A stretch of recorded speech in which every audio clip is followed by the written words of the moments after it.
Hey, what's going on, guys? DJ Hess here, CollectiveKicks.com. Wanted to bring you guys a detailed look and review of this shoe right here, the Nike KD9, and wanted to give you guys my thoughts on the shoe. Is it worth it or not?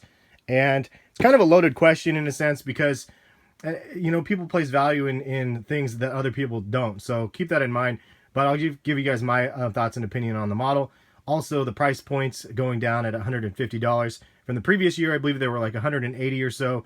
So Nike making some adjustments to the price point, but also not downgrading what you're getting. You're actually getting more of a shoe. And it feels like this shoe should have been a $200 shoe by yesterday's standards, but now this is a $150 shoe. Also, with the Jordan 31s, they knocked the price down to $185 from the previous ones, and they were $200 or $225 for the 29s.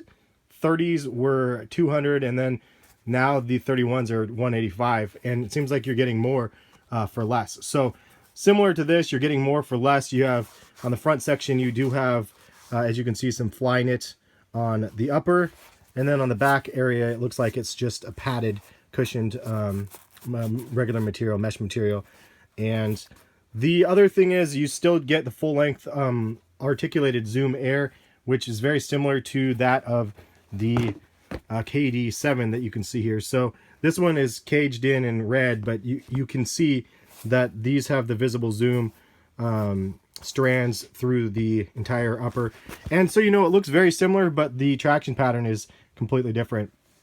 This is not a performance review by any means. If you guys want to see that, check out Kicks Genius review or Nightwings or Foamers or anybody else that does the performance side.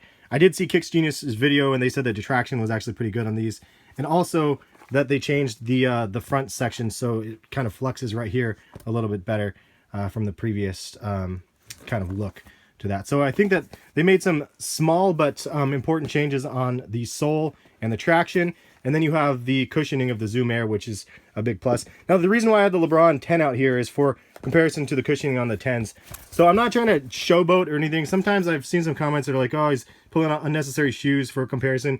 I'm trying to pull these out for a reason so you can see the comparison between them. So this is the Nike Air with the zoom on the inside, as you can see, the big zoom strands on the inside, and then this is a visible Zoom Air on the articulated zoom on the KD. So it's a different type of like air unit and zoom, like Zoom Air, and then this is like the articulated zoom. So it's just different, just so you can see. These ones are really comfortable, and if you've ever looked at that zoom up close, if you push down on it, the strands in the inside collapse and kind of like bend and stuff. And same thing with the visible zoom, like on something like this. So just showing that for comparative purposes.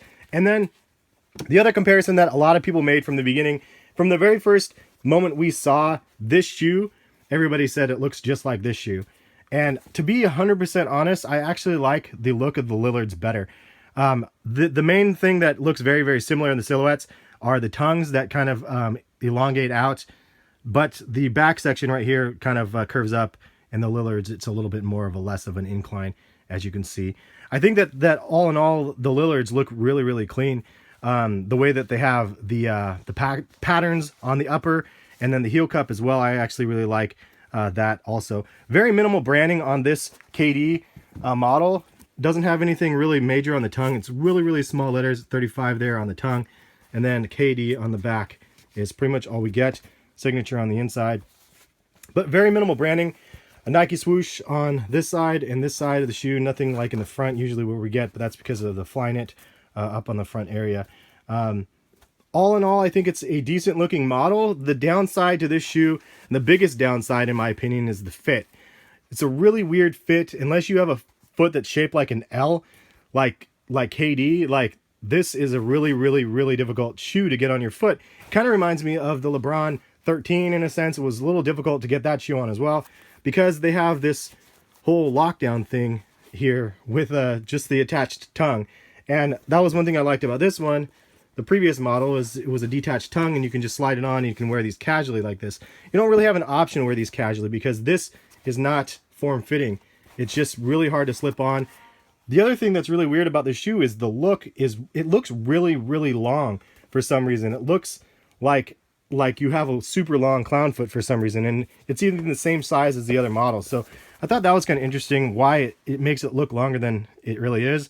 Kind of an optical illusion, but there's a side-by-side of these two. But even the Lillard's has the neoprene tongue, so this has a lot more flex than the KDs do. So that's my biggest complaint overall, though.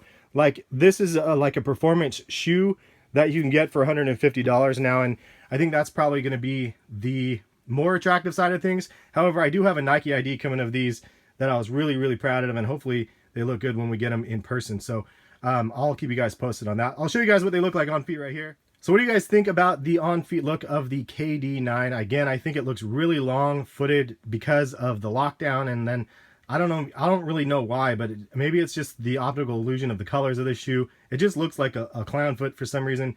But the overall cushioning of the shoe is really good, and the upgraded materials is definitely a plus.